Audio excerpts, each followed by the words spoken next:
This is Armstrong Williams on the right side. Armstrong. Don't curse, speak English. Armstrong. Virtuous society. Armstrong. I dare you to listen.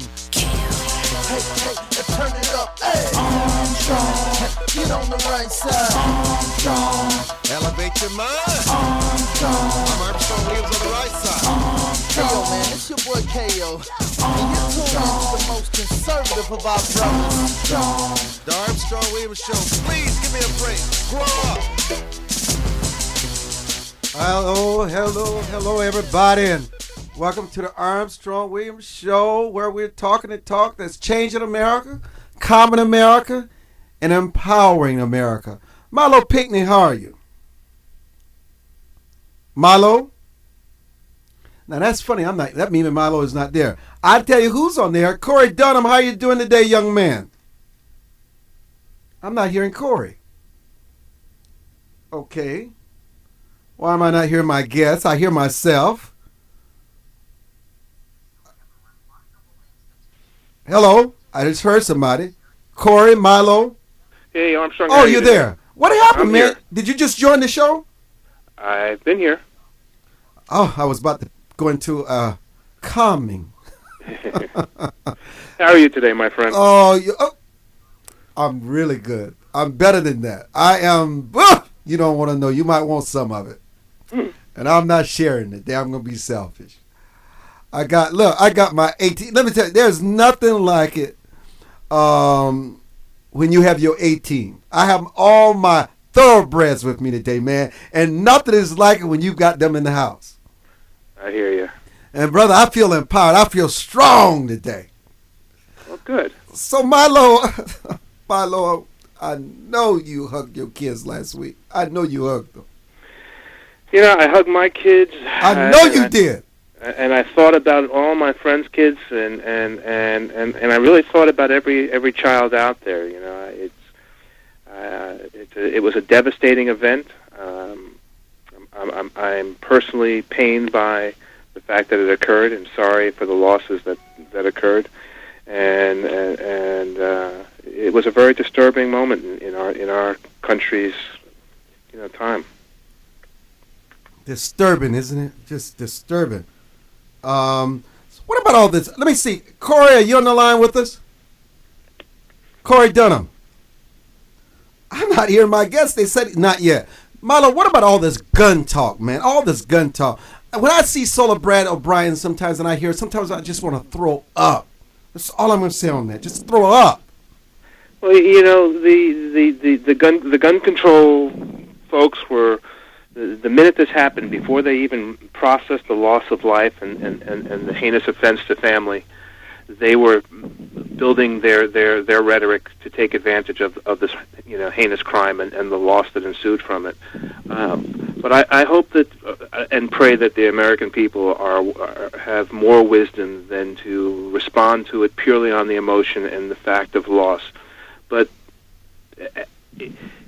granted, it was a terrible thing, but in it, some good can come as well. Lowell Hawthorne, how you? Not Lowell. I'm thinking about somebody else. You know what I'm thinking about. Cory Dunham, how are you? Trying. Trying? You're probably on a cell. You're probably on a cell phone. You're probably on a cell phone. That's why you're having so many problems. No, I switched to a landline. That shows you. Good. Good afternoon, Cory. Say hello to Milo. So, Cory, what are your thoughts on all this gun legislation that they're advocating after the massacre in Newtown, Connecticut? You know, I don't think that legislation necessarily is going to add a lot more. Probably what we have to do, we being the people, not Cory Dunham or even this program, but what we have to do is educate ourselves about how this can happen. And we now have a lot more information than we used to about how somebody can reach the point of whether you call it pain or ambition or notoriety wanting or something, how they could do such an impossible thing has happened in Newtown. That's really the greatest taboo, is to kill off your own young people. I mean, that is the end of a species, so to speak. So it's a deep-rooted self-interest emotion we're driving for here, and we just don't have a good handle on it. What we've got to do, I think, and television stations and radio stations can help, not doing what the government tells them, but rather can help on their own locally to help people understand the best way or better ways to approach that. And I think it's going to take that, a tremendous education about the need for something we're not doing now. Armstrong, Connecticut has some of the most stringent gun control laws of any state in the Union. I think the only state in the Union that is stronger with respect to gun control is New York State. And these were all legally purchased, legally owned weapons. None of these were illegally obtained weapons. Absolutely. You're right. So gun control would not have protected us from this event. Now, if I could frame this to some degree, there's a couple of real issues on the plate. The gun rhetoric and the gun control rhetoric that is being discussed as it relates to this particular case is opportunistic. It's not practical and it's not relevant. The only thing that is potentially relevant is the number of clips that this gentleman had, and he wasn't using 30-round clips. He was using 16-round clips, but he had multiple clips and he reloaded. So limiting the size of a clip and banning 30-round clips wasn't going to solve the problem either. Gun control is not the answer here. What was the answer to this situation lied more in mental health, lied more in more detailed and thorough background checks, and even with respect to the background check. In this particular case, the background check wouldn't have provided any benefit because he didn't purchase the weapons. So the only thing that would have prohibited access to this individual would have been some controls or training that would have taught the mother to secure the weapons in a manner that the child couldn't have gained access to them. So I think we have to really look at the facts and not have a reactionary response to these events. This is a heinous event, and I don't want to have anybody misconstrue what I'm saying as a diminished sensitivity to the magnitude or the heinous nature of this event.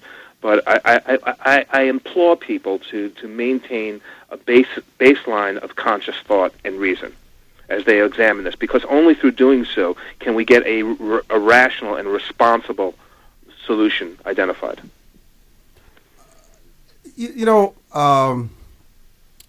I don't understand. I guess they don't understand many of our positions when it comes to the issue of guns. Everything being even, there is nothing in my mind that could have prevented the cold-blooded killing on last week. I mean, they had the security measures in place. He blew down the door.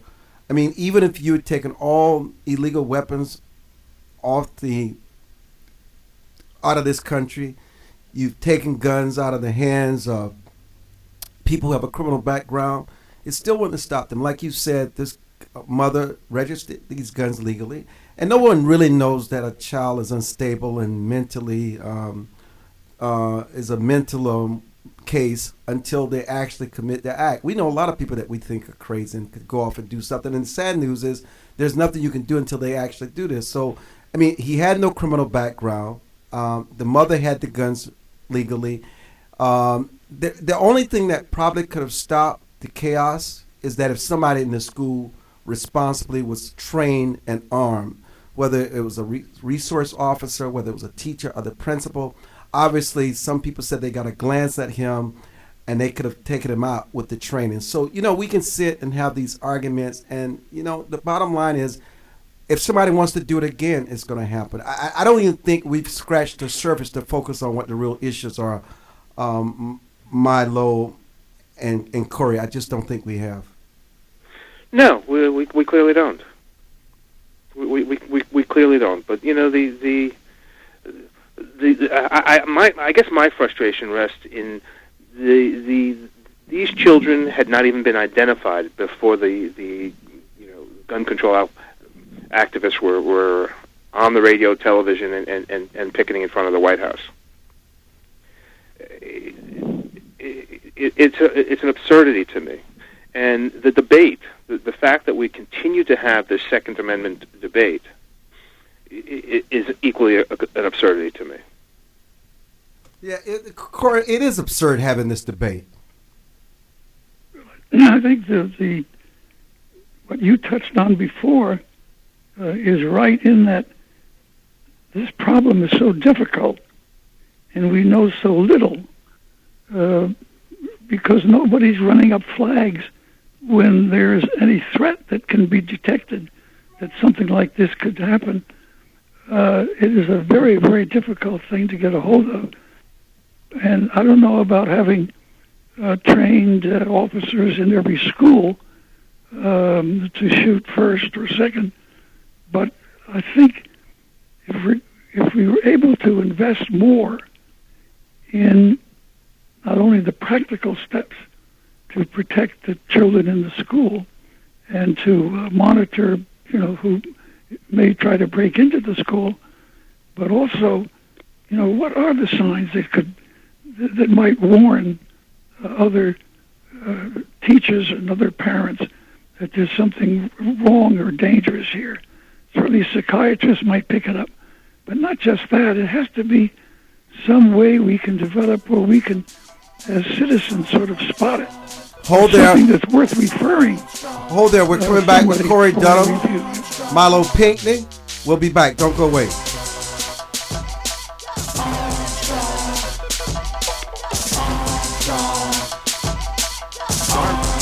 For more information on the Armstrong-Williams Show, please visit our new website at www.rightsidewire.com. There you can find his syndicated column archive, view live streams, and get your favorite conservative pundits' views on the current issues affecting the American people. From building wealth to foreign policy, stay connected with Armstrong-Williams and his colleagues at the all-new www.rightsidewire.com. Does your school, team, church, or charity need a new fundraiser? Do you need to work out of your home or part-time? Are you a small business that can use an additional revenue stream? Then you need Yellow Llama.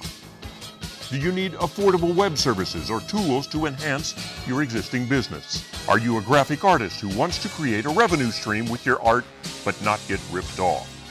Then go to www.yellowllama.com. Hi, this is Armstrong Williams. What does it mean to be conservative? Freedom of speech, freedom of free enterprise, freedom of assembly, less government, less taxes. As a matter of fact, a flat tax. Everyone should pay proportional tax. It doesn't matter whether you make $100 million or $10,000.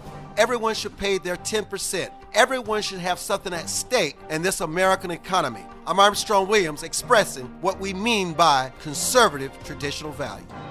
America must change course if we hope to survive and save the American dream for our children and grandchildren. How do we fix Social Security and Medicare? How do we cut government spending? How do we reform health care? How do we simplify the tax code? The Heritage Foundation has a bold plan that tackles these tough problems using common sense solutions that leave partisan politics on the sidelines. Find out how we can save the American dream at savingthedream.org, paid for by the Heritage Foundation. Hi, this is Armstrong Williams with an opportunity to own a piece of paradise in Nassau, Bahamas. Spectacular land prices, 8,000 square feet, 20,000 square feet lot, affordable prices, hilltop properties with views of the magnificent sea.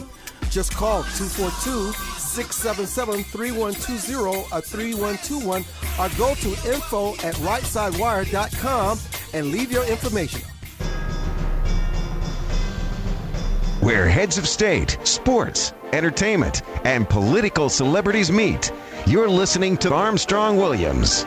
And welcome back to the Armstrong Williams Show with Milo Pinckney and Cory Dunham, author of Government Control of News, A Constitutional Challenge. We're going to talk about that later in the show. But, Milo, you always send me brilliant material. And you what I want you to do is frame this discussion we're having in the spirit and intent of the Second Amendment and what it is that our founding fathers truly believed about our ability to protect ourselves and how we need to look at this tragedy, take a look at the community, even our souls, our spirits, and understand how we must interpret this as it relates to the unique issues and mental health and why this is a time for discipline of thought and a common conscious demonstration of reason. Well, I think, Armstrong, that it begins with the basics of the Second Amendment, which is the people's right to bear arms. And a dialogue has occurred throughout history over what the meaning of the Founding Fathers was. And people get caught up in where the commas were placed and the intonation of the language. But principally, what the Founding Fathers were speaking about was the right of the American people to protect their property, their home, their family, and their country. And the language of the Second Amendment is very clear, but even beyond the clarity of the core language is the clarity of the intent. And one of the things that we have lost in America is the adhesion to those founding words. Thomas Jefferson, John Adams, James Madison, Patrick Henry, Alexander Hamilton all spoke on the issues of the people's right to hold and bear arms. Quoting Thomas Jefferson, 1776, where he said that no free man shall ever be debarred the use of arms. John Adams spoke, "Here every private person is authorized to arm himself, and on the strength of this authority, I do not deny the inhabitants the right to arm themselves at the time for their defense, nor for offense, if need be." James Madison, in framing a government which is to be administered by men over men, the great difficulty lies in this: you must first enable the government to control the governed, and in the next place oblige it to control itself. A dependence on the people is no doubt the primary control on the government, but experience has taught mankind the necessity of auxiliary precautions. Again, speaking about the right to bear arms. So the intent was very clear. When we speak about the causes of heinous crimes like this wasn't a gun control crime. This was a crime perpetrated by somebody who was in need of help, somebody hurting, specifically in the area of mental health, and had procedures been put in place to ensure that in households where guns are present, that all members of the family have some form of mental health screening to ensure that they don't present a threat to the community. That would be a reasonable gun-related law. So that is conscious thought. That's conscious thought that is demonstrative of reason and discipline. We need to not be reactionary, but we need to be conscious of the problems that these issues present to us, and we need to develop and formulate clean and thoughtful responses to them, not irrational, emotional ones. Cory? The national community of America enjoys the freedoms that it enjoys today because in many respects, and in many cases, going back to World War II, if I go back a moment, the reason the Japanese did not invade the west coast of the United States was because the generals, when speaking to the Emperor of Japan, indicated that they recognized that if Japanese troops landed on American shores, they would face 1 million rifle barrels. And that was because they recognized that the citizenship of the United States was armed. So we as Americans almost have an implied, not only do we have a stated right, we almost have an implied responsibility to be prepared to be armed to defend our nation and our property.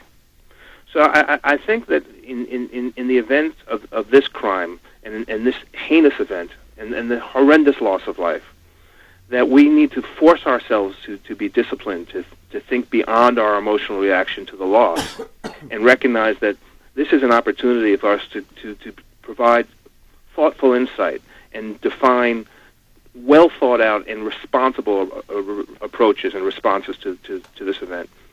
And in doing so, maybe we can formulate laws that are both enforceable and protect the community interest. Cory? Yeah. Your thoughts? I think, you mentioned a common consciousness of what may be some of the issues involved. You know, the Congress had voted to spend many, many millions of dollars over the past several years and handed that money to the Department of Justice with instructions to make our schools safer for the children in them.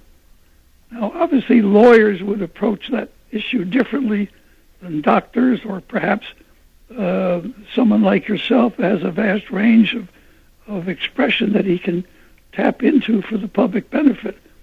But the fact that that money was never spent shows exactly the point you were making. I mean, it seems incredible it wasn't, but it wasn't because it did look important enough compared to a lot of other things that were going on, taking money. And there was not a common conscience or consciousness that informed the public, and for that matter, the Department of Justice, that this is an important subject and you ought to get on the stick and really look into it. Now, maybe no, clear answer would have been found, but you got to know if there were enough attention focused on it, we would have been a lot better off over the last week than was the case. And I think that is certainly one great step that could be taken, particularly by radio and television stations, to find ways to inform the public about what is a really very, very heavy problem. Wow. What have you followed what they're trying to propose in this rush to judgment, Milo? Well, one of them is an immediate ban on assault rifles, and under the premise that assault rifles have no practical application in hunting and/or target shooting. And many would subscribe that is a reasonable assumption. But the reality of it is there are competitions around the country and around the world where assault rifles are used in tactical competition.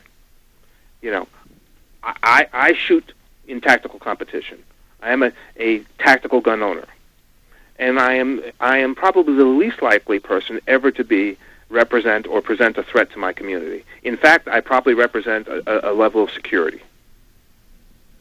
So, this reactionary, Obama wants to eradicate high-volume clips. So if you remove the 10-shot clip from consumer pistols, the guy or gal who wants to commit a crime is just going to load 5 or 10 clips and get a clip belt. So then what are we going to do? We're going to then mandate that you can't buy more than one clip?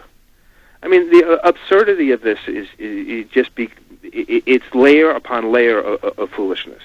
Now, please don't misconstrue what I'm saying as being a gun enthusiast, and therefore I'm not balanced or rational on this. I don't see any significant reason for people to have bazookas or 50 caliber machine guns or military surplus weapons in private possession. However, having said that, and recognizing that they have no application in sport or hunting, we are a country where people collect unique items. And if somebody wishes to collect them, then provide a mechanism for them to do so. But don't just blatantly and casually eradicate all of these things on an emotional basis because you feel it's going to placate a constituency. That doesn't make sense. All I'm calling for, Armstrong, is I'm calling for a rally to reason. Let's have rational, reasonable, meaningful dialogue that focuses on providing protections. What would have protected these children in the school is if somebody in the school was armed. Maybe we even say, something, since these events present themselves, let's take teachers who are willing to learn, take them to the range, arm them, and teach them how to properly manage a firearm so that they can provide protection for children. Because something? The reality of it is there are whack jobs in the world who want to cause harm.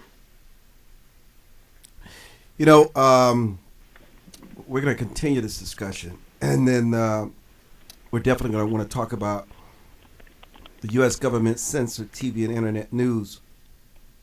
Can you imagine looking for news about the general patriot's resignation on television and learning only one point of view because others have been driven off the air by the administration and the FCC under control of news doctrine?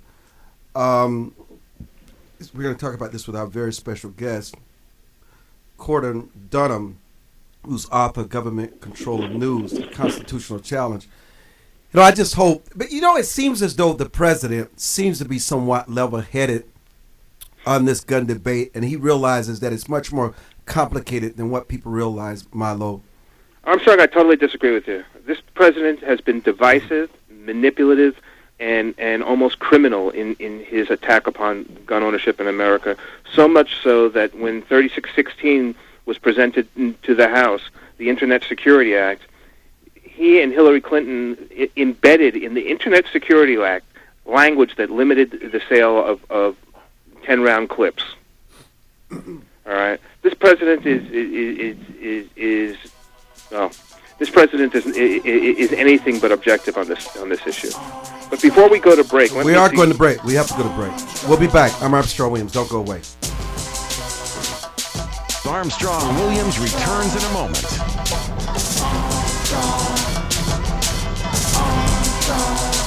6:48. For more information on the Armstrong Williams Show, please visit our new website at www.rightsidewire.com. There you can find his syndicated column archive, view live streams, and get your favorite conservative pundits' views on the current issues affecting the American people. From building wealth to foreign policy, stay connected with Armstrong Williams and his colleagues at the all-new www.rightsidewire.com. Life is full of unexpected changes. Everyone has potential to do wrong.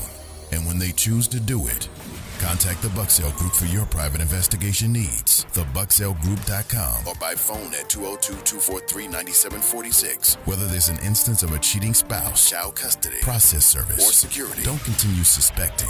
Get closure so that you can move on with your life. Visit TheBucksellGroup.com now or call 202-243-9746. If you think it's happening, it probably is. To travelers along the road of life who have fallen asleep at the wheel, to the many who woke up in time to avert disaster and get back on the righteous path. For the ones who crashed and survived and now adhere vigilantly to a virtuous and righteous path. Finally, Armstrong Williams' much-anticipated new book, Reawakening Virtues, gives his insights into these daily challenges and much more. Reawakening Virtues is available in bookstores and at Amazon.com. Join the millions of Americans who pursue one of our country's finest traditions, from hunting to sport shooting. Since 1871, the NRA has grown as a service organization involved in all aspects of shooting sports and is a proud defender of the Bill of Rights. Join today to begin taking advantage of exclusive membership offers and discounts, including up to $25,000 in insurance coverage. Contact the NRA today. Call 1-800-672-3888 or visit nra.org. Most Americans simply have never been taught the basics of money management, let alone how to secure their financial future. But there is hope. Financial Education and Literacy Advisors, also known as FELA, does what others don't. FELA teaches financial education. If you'd like more information about providing a financial wellness program for your employees, or a credit-bearing college course in personal finance, or other valuable programs, please visit myfela.com. That's myfela.com, or send an email to info@myfela.com. Elder Chicks is an exciting part of the fastest growing segment of the population. Women in their 70s, 80s, and older who are mastering the art of a senior life. We're no longer unseen and unheard. We're providing role models for each other and the baby boomers who are fast approaching retirement. Join our virtual community. Hit www.elderchicks.com on your computer keyboard.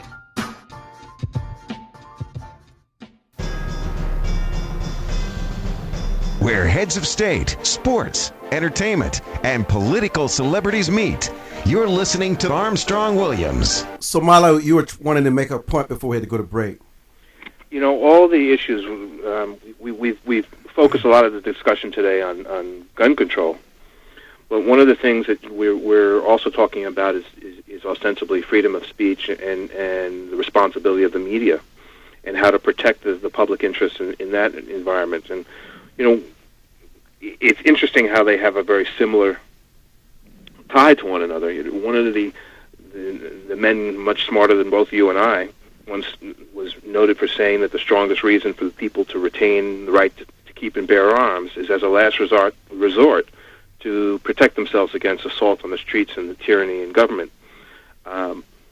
Tyranny in government can be government turning on militia on the citizenship, but it can also be government inhibiting internet traffic, or government dictating to the press what can be released and what can't.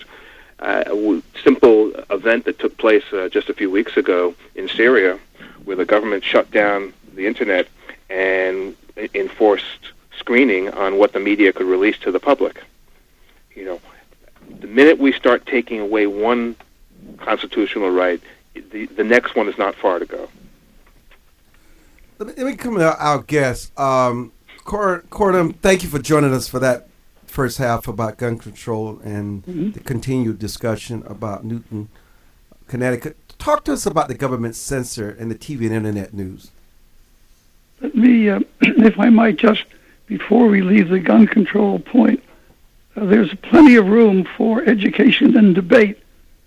For example, the idea that a 10-bullet clip is somehow or other more in keeping with what the Founding Fathers may have thought a militia would be using is, I'm not sure at all, something that will stand up. That is, the idea of a 20 or 30 bullet clip, for example, is not to shoot some one individual at all, or even 5, is to create suppressive firepower, so that nobody can move. You just shoot across the ground and nobody dares move.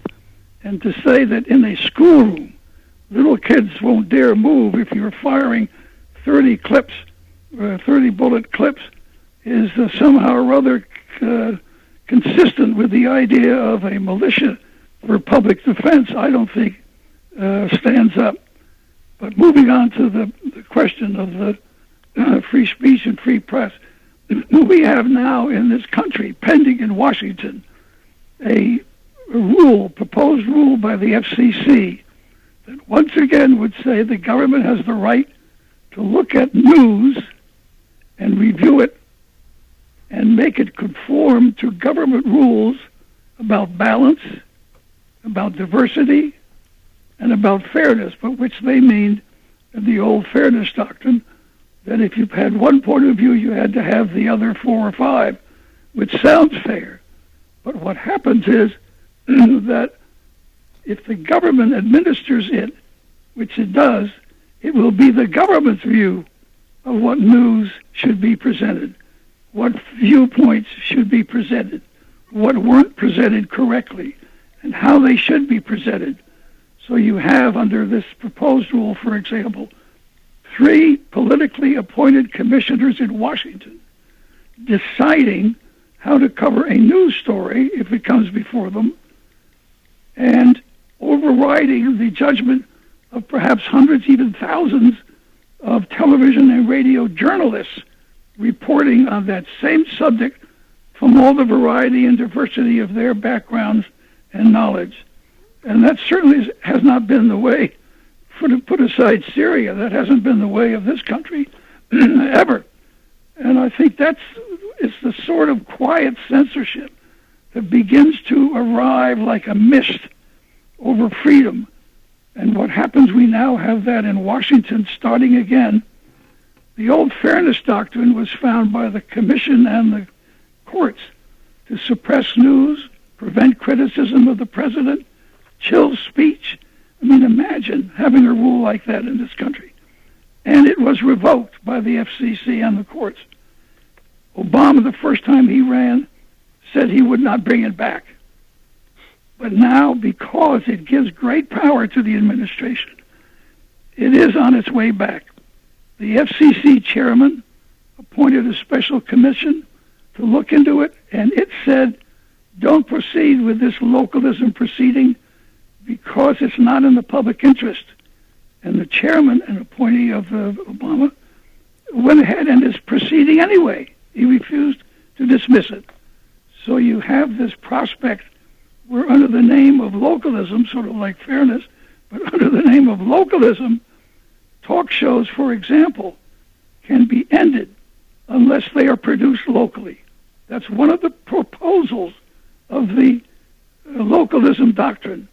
And you have to wonder, where do they get that from? Is it the supposition that only locals can discuss local, national, international events? No. It's to give the Washington authorities power and fewer people to watch when it comes to debating whether it's gun programs or something else.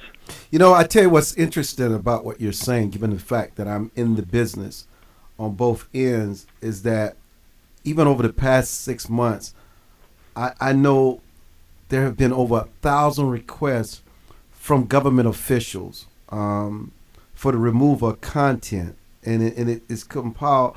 And the thing about it, it's an alarming incidence and government requests to censor internet content, and it is fascinating. And what we've seen over the past couple of years has been troubling, and today is no different. When you start talking about this, we noticed that the government agencies, even from different countries, would sometimes ask people in my business to remove political content that their users have posted on their services. And some people thought it was an aberration, but they know it's not. I mean, it is. And then there have been, on top of that, there have been hundreds of court orders for the removal of items, which is something that people don't talk about. And obviously, this is something that is systematically going on, that people don't really see, but it's happening, and it's really frightening. That's well Absolutely. said. Absolutely. You know, guard with jealous attention the public liberty. Suspect everyone who approaches that jewel. Unfortunately, nothing will preserve it but downright force. Whenever you give up that force, you are inevitably ruined.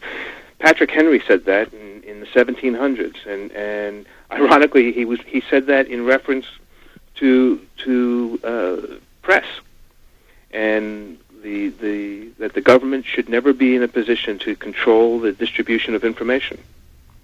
But I mean, it's just as I listen to our distinguished guest, who graduated from Harvard Law School. He expanded and developed the Cory B. Dunham Fellowship for the First Amendment at Harvard Law School. He was an NBC executive from 1965 to 90, who oversaw legal and government matters and broadcast standards. And he served on the board of directors of the National Television Academy of Arts and Sciences and American Corporate Counsel Association. So, you know, this is really, really frightening. And, you know, the thing about it, they're not even trying to hide what they're doing. That's right. That is the frightening part of it, because it's done so skillfully. I mean, consider a censorship doctrine that's called the fairness doctrine. And how do you even really? It's crazy. And how do you even respond to this? Even in my industry, under the FCC's regulatory control, consumers are even forced to buy, are asking to buy these internet, TV, phone connectivity boxes that the government approves, and everyone will pay rates for services that the government sets, and everything passing through your internet, TV, and phone would become subject to the FCC's consistent regulatory whim.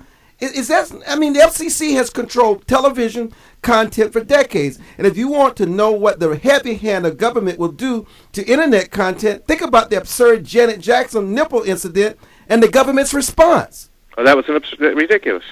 It was outrageous. But once you have power, and you're a government commissioner or a government agency that can reach news, you can't help yourself. You either want it stopped or you want to present the point of view that you like, that you favor. I don't know of any government that has ever given up power over the press if it had it, or hasn't tried to get it if it didn't. You know, I'm just curious. Armstrong. Yes. You know, you mentioned television earlier. There's a thing in most every digital television today called the V chip. Most Yes. Americans don't even know it exists. Yeah. And the V chip was put in televisions to allow for the technological blocking of programming. And people don't realize that the V chip is actually a bilateral chip. It can be communicated with in both directions, inbound and outbound. You know, I tell you, I know we're coming up on another break.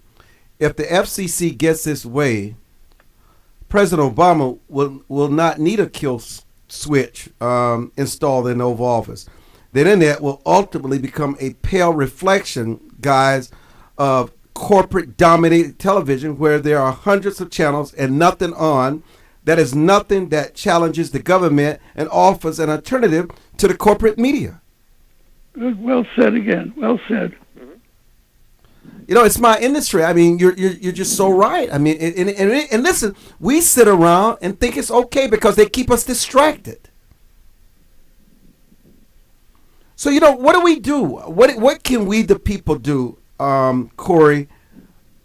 And how do the people educate themselves on the impact on their own lives and their own freedoms being curtailed? We'll be back. Cory Dunham, Milo Picnic. Don't go away. Armstrong Williams returns in a moment.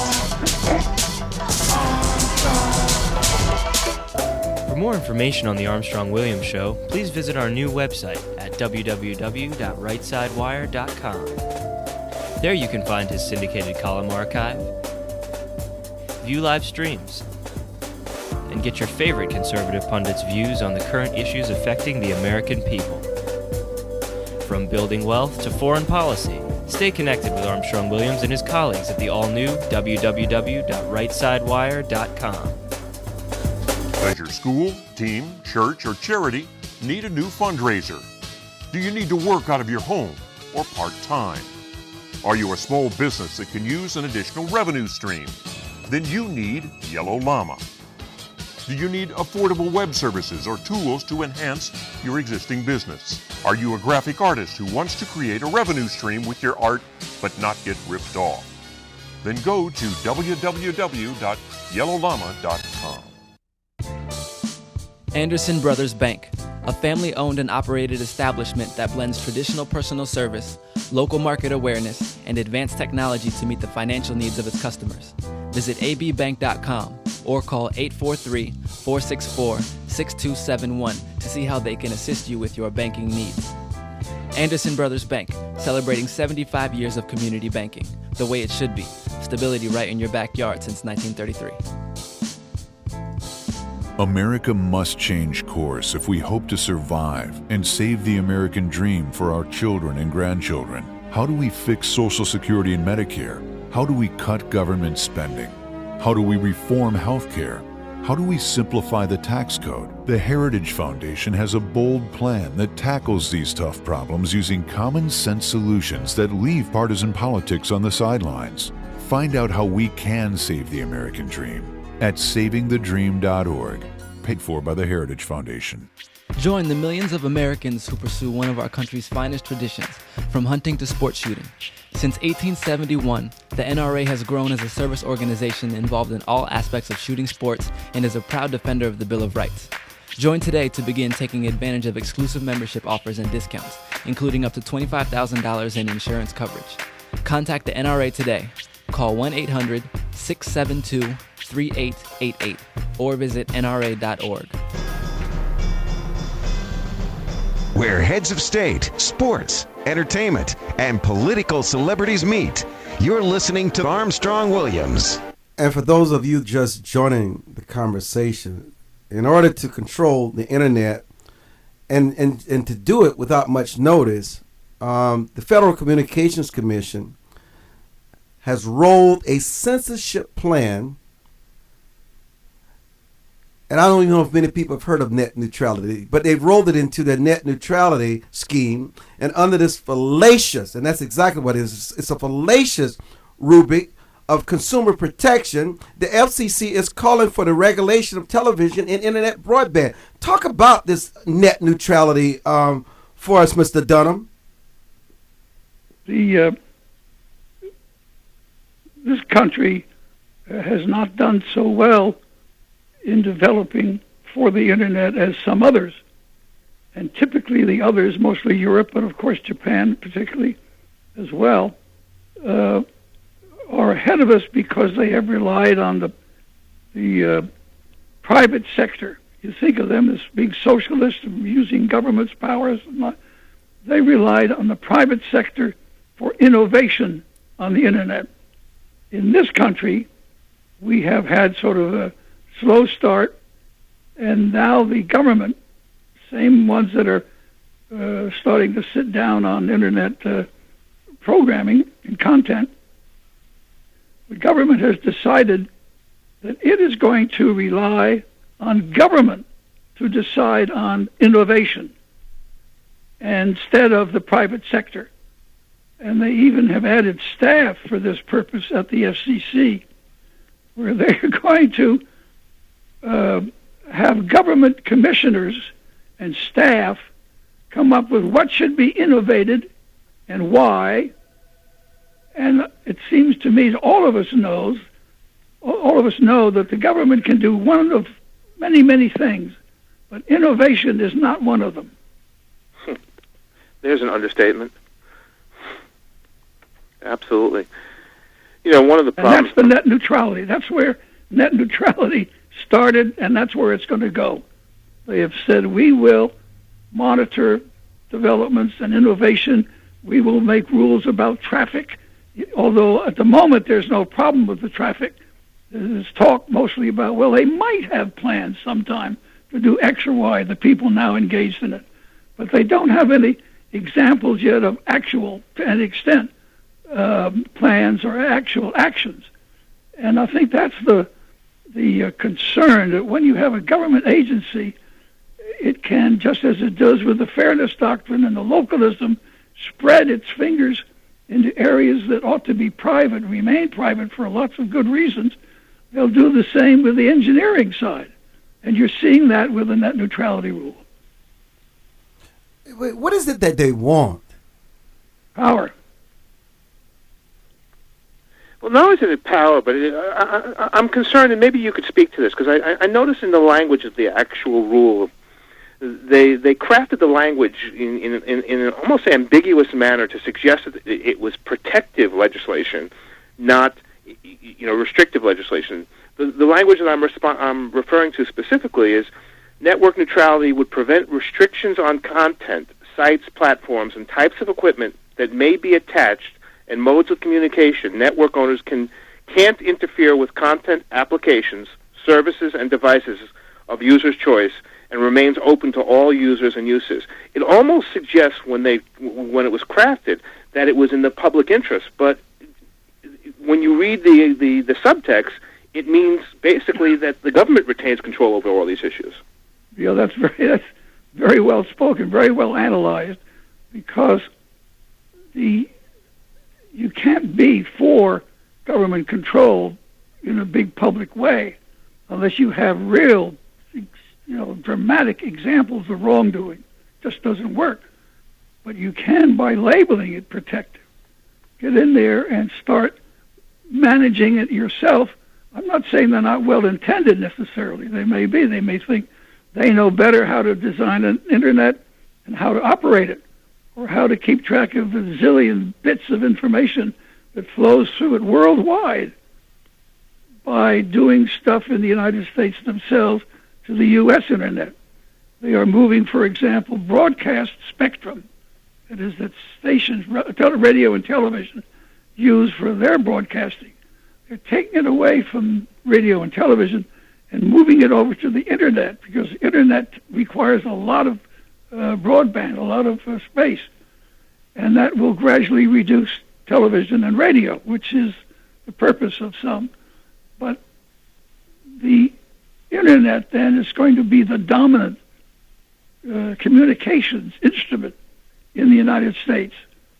And as so, if you think you know how best to manage things, you're going to want to have a place in that, something to do there, And this is the first step to move in and you're going to protect the public against wrongdoing, whether it has happened yet or not, but against the possibility it might happen down the road. And so you're going to adopt a lot of rules to protect the public. But in fact, as you correctly point out, that is always the question the public should answer. Who is going to manage it? And if it's the government, look out. You have a lot more factors then involved. Not only the control of information or the control of the communications instrument, but it just spreads and spreads and spreads. It grows. Is there any real problem that had presented itself that warranted this solution, or was this a manufactured problem in an effort to solicit or garner additional control? Well, I don't know if I can answer that squarely. I think the reason given in the papers that have been filed by the government in the court proceeding where the FCC took control and at the FCC have talked about one or the other of the major internet suppliers of space networks controlling it to their own advantage. In other words, if they could say, well, for this you're going to pay X, and for this you're going to pay 2X, and you fella, you're going to pay 100X, because that competes against our X, our system. Let me see. So when you back into that kind of a problem, you can see that there is an interest, and a legitimate interest, in making sure that the internet networks don't use their power to advantage themselves improperly. Did we lose Alan? Alan, are you still there? Go ahead and respond, Milo. Well, I'm hearing all that, and as you know, I have some involvement in through our company in internet work and development. And one of the problems that we've seen is, and I won't mention any company names, but some of the internet providers throttling and interrupting peer-to-peer communications. We see others modifying FTP throughput capabilities to again throttle throughput. I question how we permit this to happen when the internet is a global network, how we've authorized individual commercial entities to gain control over consumer use of a system that is actually publicly produced. This isn't like phone service where an individual phone carrier is providing not only the voltage and line capability. The internet is theoretically owned and shared by all. Every one of our privately owned computers is shared, and processor capability is shared to enable the internet to work. So how have we authorized individual companies to control it, and then to step up that control to the point where they're now throttling our ability to throughput data? Where have we made progress, Mr. Dunham? Well, in the area of speech, certainly, for example, once this fairness doctrine rule we've talked about, which was supposed to provide debate by put on one view, put on a lot of views, didn't work that way in practice. It was used in practice to drive people off the air. Kennedy used it to drive conservative columnists off the air because they were opposing the gift of the Panama Canal back to the Panamanians, which Kennedy wanted. The Nixon people, of course, used the fairness doctrine to beat up on people that disagreed with Nixon and his plans. So people in power tend to use it that way, to oppose those who oppose them. And since they have the power of the government, that often works. We've made progress when we revoked the fairness doctrine. And the minute we did, the talk shows and the amount of information and news available electronically in this country just skyrocketed. We had a number of people came in and started broadcasting and presenting views that hadn't been heard before, or certainly didn't get on the air very easily. So whether it's corporate control or economics, short of government, usually you find a lot of give. There's a lot of give. People find ways of being heard if they don't have some master government preventing them. I think that's a huge step where we've made progress. On the internet, that of course is the biggest super progress in this field of communication since the world started. I mean, it's unbelievable what can be done and communicated and on the internet. The secret's going to be to prevent people taking control of it for their own purposes. The UN just voted, of all things, to establish a UN president to oversee internet communications, or they were trying to. And we were negotiating the U.S. with them, with those who wanted that, of all things. For more information on the Armstrong-Williams Show, please visit our new website at www.rightsidewire.com. There you can find his syndicated column archive, view live streams, and get your